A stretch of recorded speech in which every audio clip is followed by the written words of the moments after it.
आप देख रहे हैं प्रवीण टीवी न्यूज।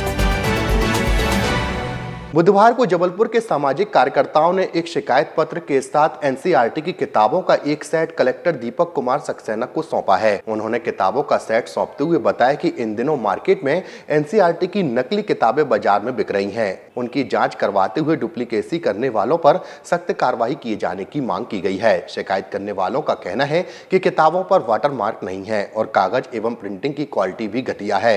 कम लागत में किताबें छापकर अभिभावकों को ठगने का काम किया जा रहा है। तो वही मामले को गंभीरता से लेते हुए कलेक्टर दीपक कुमार सक्सेना ने मामले की जांच करवाए जाने का आश्वासन दिया है। एक ज्वलंत मुद्दे के साथ कलेक्टर साहब से मुलाकात की, जिसमें यह थे कि गवर्नमेंट द्वारा जारी एनसीईआरटी की जो बुक्स हैं उसमें वाटर मार्क होना अनिवार्य है और शहर में बिना वाटर मार्क की एनसीईआरटी की बुक मतलब शासन की मंशा के विपरीत किताबों का विक्रय हो रहा है। जबकि कलेक्टर साहब ने इसके पहले बहुत सी कार्रवाई की हैं, बहुत लोगों को जेल भेजा है। उसके बाद भी ये व्यापार है जो रुक नहीं रहा है। हमारे पास किताब है, ये 2 किताबें हैं, इनमें वाटर मार्क होना अनिवार्य है। ये हमने मार्केट से परचेज़ की हैं। एक जगह परचेज़ की हमने जिसमें कि वो किताबें डुप्लीकेट पाई गई हैं। कलेक्टर साहब को एक सेट दिया है हमने जिसमें कि वाटर मार्क नहीं है और एक एनसीईआरटी की जो ओरिजिनल बुक है उसमें वाटर मार्क है। तो आखिर इसमें कैसे लोग संलिप्त हैं, कैसे लोग व्यापार कर रहे हैं। एनसीईआरटी की बुक गवर्नमेंट की जैसे स्टाम्प में वाटर मार्क होना अनिवार्य है, रुपये में वाटर मार्क होना अनिवार्य है, ऐसे एनसीईआरटी की बुक में वाटर मार्क होना अनिवार्य है। और शहर में धांधली के साथ बेधड़क व्यापारी बेच रहे हैं। आखिर ये कौन प्रोवाइड करा रहा है शहर को?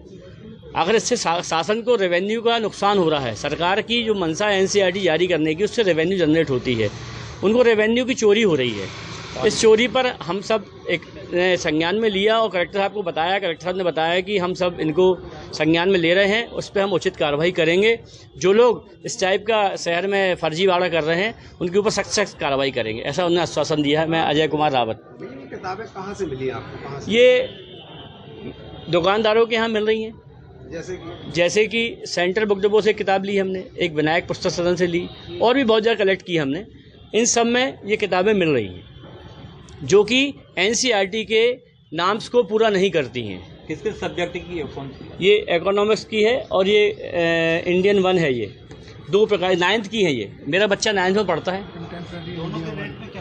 दोनों के रेट में ये फ़र्क है कि जो गवर्नमेंट की आती है उसमें 10% का डिस्काउंट मिलता है और जो डुप्लीकेट वाले जो लोग बेच रहे हैं वो 15% और 20% डिस्काउंट करके बेच रहे हैं, क्योंकि उनकी मूल लागत है ही नहीं।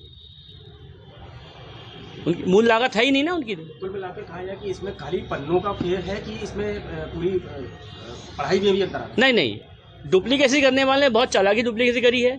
सब्जेक्ट में, शब्दों में कहीं कोई मिस्टेक नहीं है, लेकिन इससे सीधा गवर्नमेंट की रेवेन्यू पर कुठाराघात हो रहा है। और सरकार की जो मंशा है रेवेन्यू जनरेट सरकार जब करती है तो आपके विकास कार्यों में पैसा लगाती है।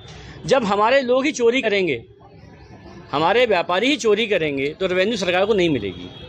तो ऐसा कलेक्टर साहब ने आश्वासन दिया है कि इस पर हम सख्त से कार्रवाई करेंगे। ये कलेक्टर की साहब की जवाबदारी है कि शहर में नकली और डुप्लीकेट चीज़ें ना बिकें।